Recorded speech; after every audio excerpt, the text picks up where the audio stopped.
Hello, ladies and gents. I would like to discuss some things about equitation.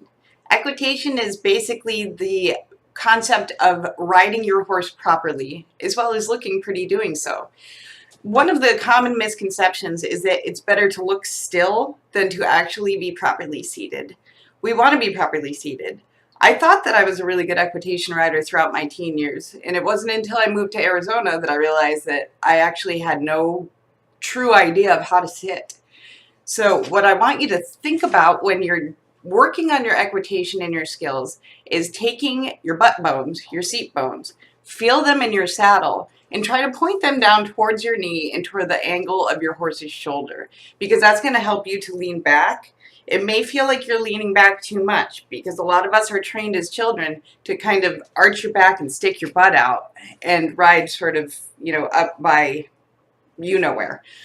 But that's not correct.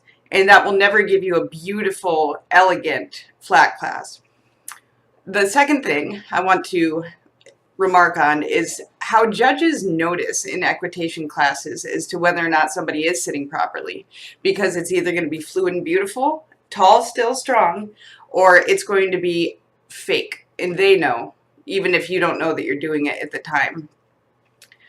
You want fluid movements with your arms, so you don't want to be stiff. Even though you think you want to be still, you don't want to be stiff, so you need to relax and allow whatever horse you're on at the time to guide you in your arm movement. You keep your fingers closed securely so that you don't lose length on rein. That's very important.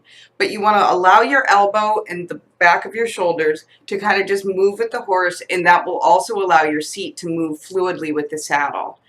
The last thing is that you want a quiet but not rigid leg.